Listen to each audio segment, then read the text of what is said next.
Assalamualaikum warahmatullahi wabarakatuh. Perkenalkan, nama saya Herman Adiansyah.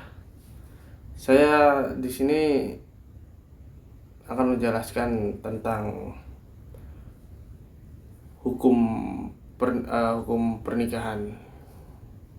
Saya dengan NIM saya 23213107 HPI 3C dari Universitas UIN Raden Mas Said Surakarta. Di sini saya akan menjelaskan kepada rekan-rekan semua tentang hukum pernikahan. Nah, atau hukum perkawinan. Nah, yang pertama ada pengertian. Pengertian perkawinan atau pernikahan secara istilah itu, para ulama telah telah menawarkan berbagai macam definisi dengan redaksi yang berbeda. Di antaranya, Jalaluddin Al-Mahali menerangkan bahwa perkawinan adalah suatu akad yang membolehkan adanya wati atau hubungan intim dengan menggunakan lafaz inkah atau tazwij. Nah, Imam Syafi'i pula mengungkapkan perkawinan sebagai suatu akad mencakup kepemilikan terhadap wati atau hubungan intim dengan lafaz inkah. Nah, tazwij atau menggunakan lafaz lain yang semakna seperti itu. Nah, Imam Hambali berpendapat pula bahwa perkawinan adalah suatu akad yang dilakukan dengan menggunakan lafaz inkah atau tazwij untuk mengambil manfaat kenikmatan. Begitu rekan-rekan, pengertian dari hukum perkawinan atau hukum pernikahan. Nah, lalu ada tujuannya. Nah, tujuannya itu yang pertama untuk memenuhi tuntunan naluri manusia. Yang kedua, meningkatkan ibadah kepada Allah Subhanahu wa taala. Yang ketiga, menjaga kesucian. Dan yang keempat, memperkuat ikatan sosial. Yang kelima, mencari ketenangan hidup. Yang keenam, menghindari fitnah. Seperti itu tujuannya. Untuk rekan-rekan yang belum paham tujuannya, bisa ditanyakan di kolom komentar nanti ya, setelah habis saya selesai menerangkan kepada semua rekan-rekan. Lalu kita lanjut di anjuran pernikahan.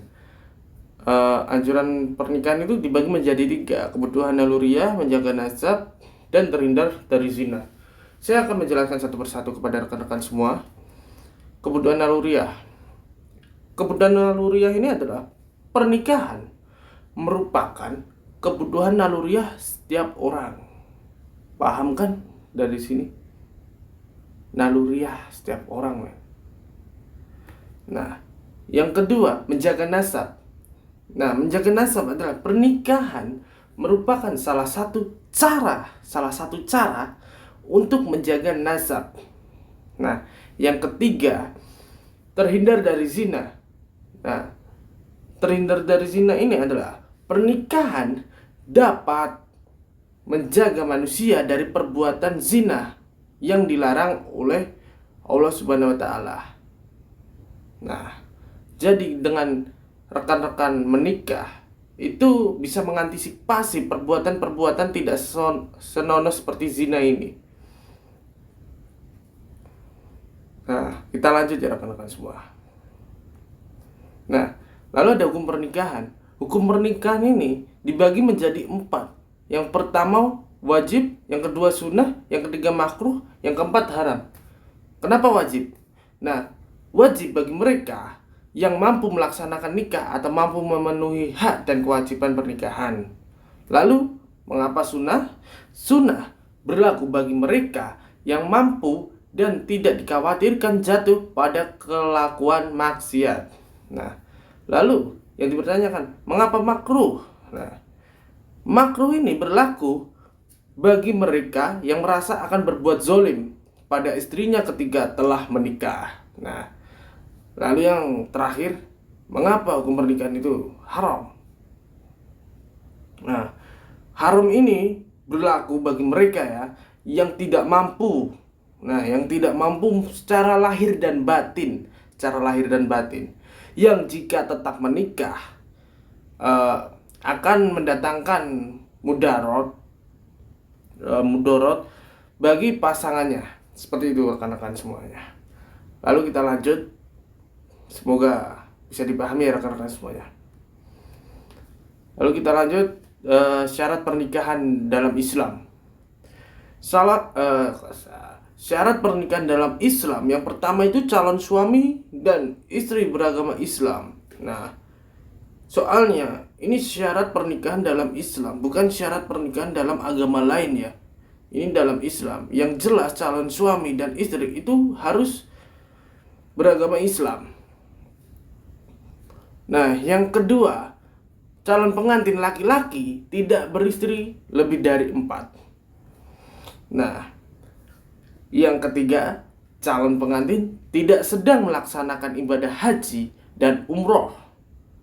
Yang keempat, wali nikah adalah laki-laki dan mukallaf. Jadi wali nikah itu nggak boleh perempuan ya. Yang kelima, pernikahan tidak dilakukan secara paksaan. Jadi untuk rekan-rekan semua yang akan dijodohkan oleh orang tuanya, tapi rekan semua itu tidak secara batin itu tidak sesuai dengan kriteria rekan-rekan semuanya, lebih baik diomongkan secara baik-baik kepada orang tua rekan-rekan semuanya. Karena ini termasuk syarat pernikahan dalam Islam adalah pernikahan tidak dilakukan secara paksaan. Jika dilanggar, tahu sendiri akibatnya. Lalu kita lanjut, ini ada mengebiri pernikahan. Mengebiri pernikahan itu apa sih? Mengebiri pernikahan itu memutus atau membujang. Bujang, tahu kan bujang? Nah, dari keinginan untuk menikah, sehingga orang tersebut menjalani hidupnya dengan sendiri tanpa adanya tanggung jawab berupa hak dan kewajiban antar suami istri. Nah, berdasarkan surat Al-Maidah ayat 87, hukum membujang bagi orang yang mampu menikah maka diharamkan. Seperti itu rekan-rekan semuanya. Lalu kita lanjut, larangan mengebiri. Larangan mengebiri ini mencerminkan prinsip-prinsip berikut ya. Ada 3 ini. Yang pertama, HAM dan kesehatan. Lalu yang kedua, ada aspek agama. Mengapa aspek agama? Karena ada agama yang melarang kebiri karena dianggap melanggar kehendak Tuhan. Seperti itu rekan-rekan. Lalu yang ketiga, ada norma sosial dan hukum. Nah,